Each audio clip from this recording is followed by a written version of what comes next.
Divine grace ಇಗ್ನೈಟರ್. ಪ್ರಿಯರೇ, ಇಂದು ನಾವು ಸಾಧಾರಣ ಕಾಲದ 7ನೇ ಭಾನುವಾರದಲ್ಲಿದ್ದೇವೆ.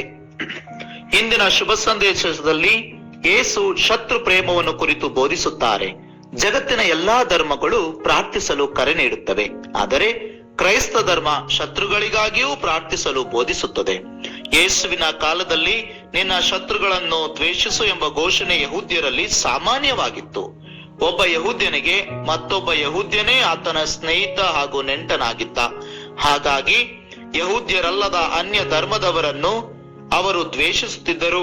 ಇದನ್ನು ಗಮನಿಸಿದ ಯೇಸು ಅವರಿಗೆ ಪ್ರೀತಿಯ ಹಾಗೂ ದೇವರ ಸಾಮ್ರಾಜ್ಯದ ಮೌಲ್ಯಗಳ ಬಗ್ಗೆ ಬೋಧಿಸುತ್ತಾರೆ. ನಿಮ್ಮ ಶತ್ರುಗಳನ್ನು ಪ್ರೀತಿಸಿರಿ, ನಿಮ್ಮನ್ನು ಪೀಡಿಸುವವರಿಗಾಗಿ ಪ್ರಾರ್ಥನೆ ಮಾಡಿರಿ ಎಂಬ ಮಾತನ್ನು ತಮ್ಮ ಜೀವನದಲ್ಲಿ ನಿರೂಪಿಸಿದರು.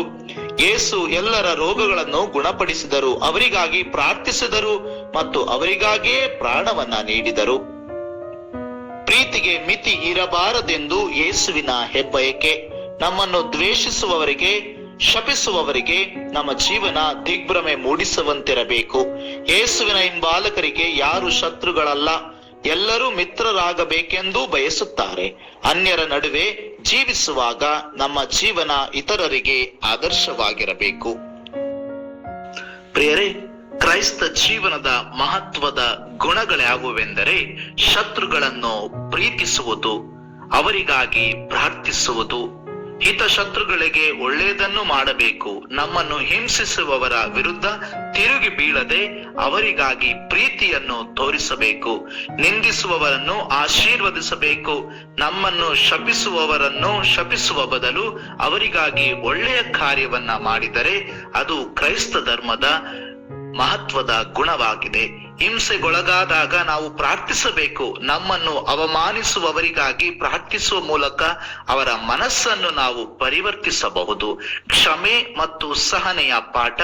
ನಾವು ಯಾರನ್ನಾದರೂ ಕ್ಷಮಿಸುವಾಗ ನಮ್ಮಲ್ಲಿನ ದ್ವೇಷ ಮತ್ತು ಕೋಪವು ದೂರವಾಗುತ್ತದೆ. ಇದರಿಂದ ನಮ್ಮಲ್ಲಿ ಶಾಂತಿ ನೆಲೆಸಲು ಸಾಧ್ಯವಾಗುತ್ತದೆ. ಯೇಸುವಿನ ಮಾದರಿಯನ್ನು ನಾವು ಅನುಸರಿಸಬೇಕು. ಯೇಸು ತಮ್ಮನ್ನು ಶಿಲುಬೆಗೆ ಹಾಕಿದವರಿಗಾಗಿ ಪ್ರಾರ್ಥಿಸಿದಂತೆ ನಾವು ನಮಗೆ ಕೇಡು ಬಗೆಯುವವರಿಗಾಗಿ ಪ್ರಾರ್ಥಿಸಬೇಕು. ದೇವರ ಕೃಪೆಗೆ ತಕ್ಕಂತೆ ಬದುಕಬೇಕು. ಪ್ರೀತಿ, ಕ್ಷಮೆ ಮತ್ತು ಸಹನೆ ಹಳೆಯ ಕೋಪವನ್ನು ಬದಲಾಯಿಸಿ ನಮ್ಮ ಜೀವನವನ್ನು ಆಶೀರ್ವಾದವಾಗಿಸುತ್ತದೆ. ಈ ಗುಣಗಳನ್ನು ನಮ್ಮ ದಿನನಿತ್ಯ ಜೀವನದಲ್ಲಿ ಅನುಸರಿಸುವ ಪ್ರಯತ್ನ ಒಳ್ಳೆಯ ಕ್ರೈಸ್ತ ಜೀವನವನ್ನ ಬದುಕೋಣ.